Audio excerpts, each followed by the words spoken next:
quick baritone sax tips. My name's BJ Jansen. Today I wanted to talk about how to change the oil on your saxophone, on your baritone. So we'll just do a little demonstration on one key. Couple of items that you'll need is some sort of degreaser, probably like an old toothbrush. To go along with that, for degreaser here, I'm using rubbing alcohol for that. And then you're going to need an oil to use. What I'm using here is Hoppy's No. 9 lubricating oil. It's a clear oil. It stays on pretty well. Commonly used in firearms, but I also like the needle applicator, which works really well.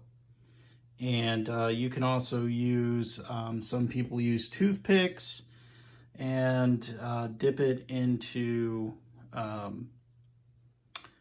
transmission oil, automotive transmission oil, synthetic transmission oil. You can use the Oil Keys. And then also to help clean, you might want a pipe cleaner. And then obviously we need a screwdriver. So that will get us started. And basically what we're going to do, just demonstrate on one key. The whole thing is you're going to want to actually change the oil, not just stick new oil on the key, because quite frankly, the old oil that's in there, that's still in there, that you might be displacing, is also has gathered all the dust, dirt, and little metal shavings over time. And so when you put new oil into that, you're basically just creating a lapping compound or some kind of sandpaper and type situation where you're just going to actually wear the keys down faster than if you had no oil at all. So you want to have oil, obviously, because you got metal touching metal, and in most saxophones, how they're constructed, you've got very soft metal against a hard metal. So you've got a copper-based brass, which is what most of the rods, the outer rods, are made of, and then you've got that on a steel pin or a steel rod. So you actually want to change the oil and not just replace the oil with all the dust and crap that's in there. So we're going to go ahead here, and I'm going to take one key off and just demonstrate this. We'll work on, we'll work on this E flat key here. So the other thing is, even when you're taking a saxophone apart at first, you don't want to remove totally all of these, all of the rods and pins, needle pins, all together, because sometimes they're fit to a particular post and they're fit to a particular key, and you want that to all match up, because you got to remember, because of the nature of way saxophones are made,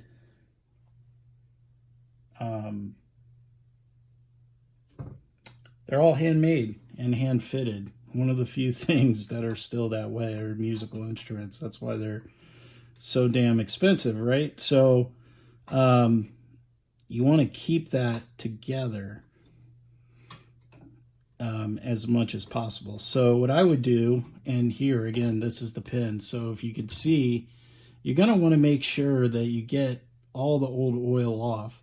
So, you know, use a toothbrush to get in there, get all the old oils off. You could even just drop it into the degreasing solution and let it soak. And then you're going to want to actually remove the key and remove the, but you could see in there the dirt and the grime. So you're going to want to get your toothbrush.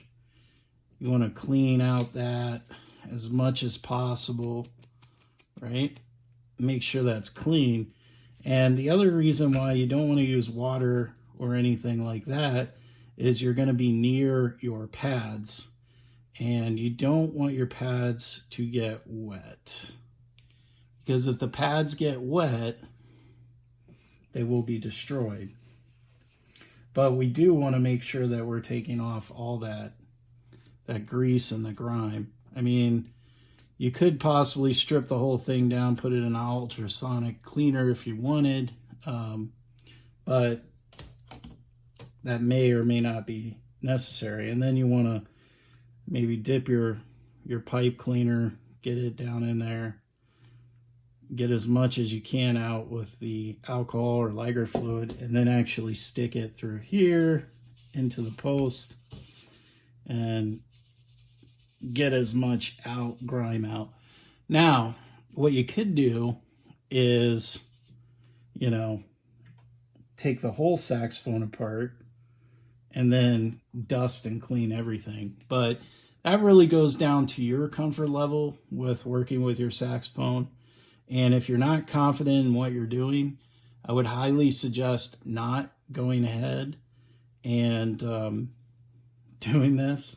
And then again, once you've replaced the key, for the sake of time, once you place the key back, say we've already done this key and degreased it, just place the oil right in between the key and the post, and then just work it back and forth. But you want to make sure that you're not putting too much oil either.